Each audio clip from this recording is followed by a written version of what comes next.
Hello, I'm Vera. I'm a self-improvement lover and my birthday is coming up. Also, I'm drinking coffee out of a mug with a straw in it. So that should give you a good idea of what kind of person I am. A cool one, hopefully.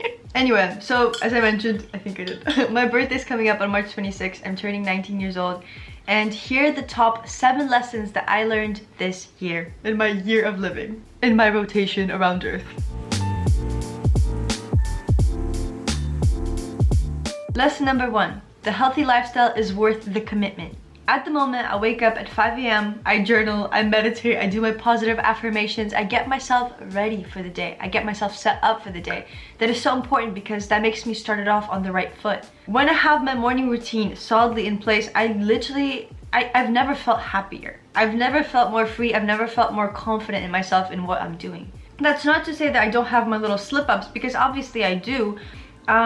But I've just noticed that it is so important for me to have that morning routine. And yeah, it may seem kind of like, morning routine, blah, blah. Everybody's talking about it from every corner in the productivity, self-improvement niche. But it may seem like obvious advice, but is it really that obvious if you're not implementing it into your life yet? Is my question for you. Think about that. Sit on that. And a little bonus lesson in that is that at the end of the day, each and every single one of us have our very own individual routine, especially when it comes to mornings. For example, at the end of last year, I was doing 4 a.m. I was doing 4 a.m. club. How crazy is this? It's literally like insane, but I was doing it and that made me really happy.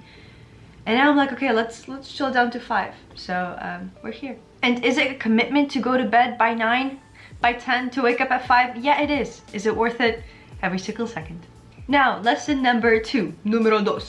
Consistency over perfection, always. This year, I feel that really applied in my fitness area of my life. Because I set a fitness goal and I reached it, and I have literally never in my whole entire life felt more happy with my body than I do right now. It's not even just a matter of liking the way I look, which by the way, right now I love. I would change a thing. I love the way I look right now. But it's more about the feel of the body that I have. Like, I just feel my body in a whole other level.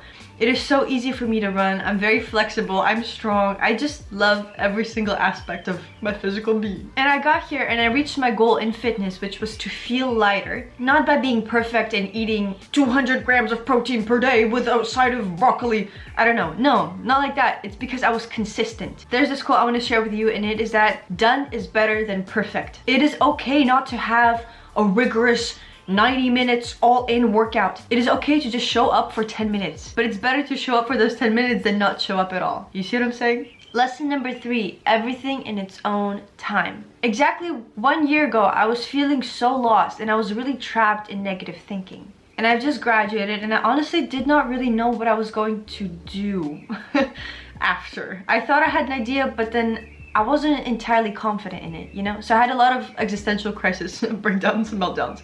It was quite a time, let's just say that. It was a juicy time. Yum. And then later last year in July, I got certified as a life coach. In August, I had my very first life coaching workshop that I hosted. It was about Productivity 101, effective time management. And I started my business from that very workshop. And it is only in the past 2 weeks that I've realized that everything in its own time. For example, with my business, everything is going to expand, and it continues expanding as soon as I'm ready for it to do so. Because if I'm not ready, then it's not going to happen. And for me, as a person who's not very patient and very demanding of myself, it's very hard, I'll admit, to just kind of have that patience and have that chill to just allow things to flow. But it is necessary. So I'm sitting my ass down and I'm being patient with myself because everything happens in its own time. All I can do is just do my best and allow life to take care of the rest. Look at that rhyme. Like Dr. Seuss. But I'm really excited for this year. For another revolution around the sun.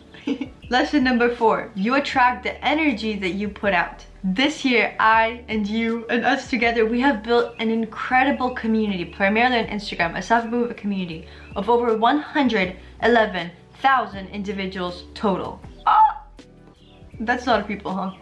This year, I've also launched, in my revolution around the sun, I've also launched my very own self-improvement online Growing Together club with over 100 members, where we're reaching your fullest potential and transforming your mindset together, making self-improvement fun, easy, and effective. We cover one topic per month, and April is all about creating that truly positive mindset. Which, by the way, if you're watching this before my birthday, March 26th, then I have a fun little event I would love for you to come to. It is how to create that truly positive mindset and how to decode the positive mindset in 5 simple steps. It is free, it is live, it is online, and it's on my birthday, so we'll celebrate together. More information in the description. My point is, I was able to build our community and attract my clients. I've worked with over 400 individuals ever since I started my business. That's crazy. That's insane to me. I was able to attract that by knowing what I put out into the world. Same with friends, same with romantic partners and lovers, same with work opportunities. I attract what I put out. Guys, so we have our club meetings every day at 8, sorry, every week, not every day yet. Every week from 8 to 9 a.m. Pacific Standard Time. And so I'm here. I got here at 8 a.m. Pacific Standard Time, on time, always. And then I'm looking, it's like 6 people in the meeting. I'm like, okay, well usually it's like 5 times-ish more, but all right, smaller group, maybe it's spring break. So, you know, we have our meeting and then someone's like, so are we doing an hour earlier today? And I'm like, oh, daylight savings time. But you know what, for all those of you watching, I really appreciate the dedication and commitment for being here an hour early for our club. So funny. Sometimes these things happen and it's fine. But oh my gosh, I love our club so much. They're in breakout rooms right now, which is why we can talk, and we're gonna work out next. And I'm so excited. Lesson number 5. When you love what you do not work a single day in your life. It is actually on the ChatGPT video on my channel that I realized that I am working well over 8 hours a day. I'm working like 10 to 12. But because I love what I do so much, it doesn't feel like work. I'm not like, again, another video to edit. I love it so much. And obviously I have my little difficulties with that, and I have things that I need to overcome. And yeah, it is challenging, and yeah, it is a lot of work, and a lot of things I do not yet understand in business, for example, because I learn and grow every day, and I've launched my business recently. But because I love what I do so much, it does not feel like work. So there are days this year where I was doing 18 hours a day, working 18-hour days. Like, what the hell? With all due respect, what? That's primarily before the launch. So yeah, the point is, I don't know, I just love what I do, and so it doesn't feel like work. But it is, which is great. Lesson number 6. When it comes to your community, quality over quantity always. Growing up, I didn't really have very many friends, and I'm actually originally from Russia, St. Petersburg. I don't know if you can hear it in my accent. And I grew up where family was my #1 priority, and family overall was just the #1 priority in my family, and I feel like also in the Russian culture. And so it was 2013, I was like 9 years old. We moved here, right, to Orange County, California, United States of America.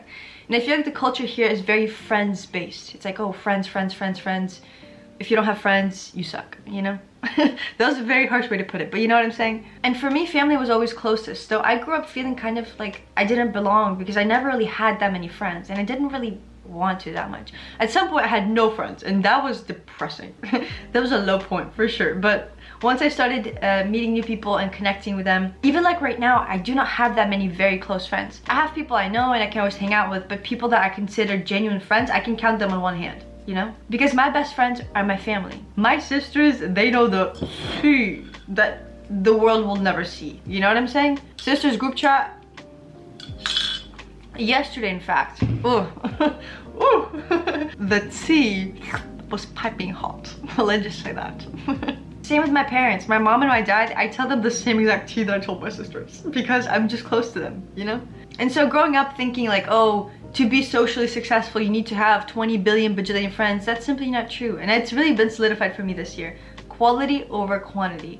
I would rather have 5 people in my circle that I can completely trust and I know I can always rely on than like 50 to look cool or to always have something to do. You know what I mean? Same with our community, actually. I would rather have the over 100,000 individuals, which is a crazy number, and I feel so lucky each and every single day. But it's people who are passionate about self-improvement. Even if it's 20 individuals who are passionate about self-improvement as much as I am, versus having like 5 million who don't really care that much. And finally, lesson number 7. Rest does not have to look like laying on your couch. It really doesn't, and that's been solidified for me this year. I've discovered that for me, I rest when I hang out with my family or my friends, or today I have acting class, for example. When I go there, that's rest to me. When I play music, when I play the piano, when I sing, when I songwrite, that's all rest. And I remember posting a video about it once and I got a lot of hype for it, and people were like, toxic productivity. But at the end of by the end of the day, rest is something that makes you feel rejuvenated. So no, laying on the couch and scrolling on my phone, most often than not, that does not make me feel refreshed. It just makes me be in a deeper slump than I already was in. But reading, for example, and doing something productive, that is still productive, that makes me feel good. And so yes, to me, that is rest. All right, well, thank you for coming along to my day. I'm so excited for my birthday. Hopefully this video has been helpful to you in a way. And what I want you to do is comment the number 1 lesson that you learned this year in your revolution around the sun. Even if it's not your birthday yet, however deep you are into your revolution, just comment that. Because I think out of all of these 7, the biggest one for me has definitely been the consistency over perfection, because I'm a very big perfectionist, but that's a story for another video. I look forward to reading your lessons in the comments. And remember, we're growing together always. So subscribe to my YouTube channel to see more of my videos. I'm really getting more into the long form content, which is really fun. And if you'd like to receive practical tools, techniques on self-improvement, and also news from me, and perhaps some personal stories here and there to your inbox, then be sure to subscribe to my newsletter as well. Okay, well, cheers to turning 19. Slurp. I probably should not be drinking this. I'm actually caffeine sensitive. Oh, should have thought about this one a little bit harder.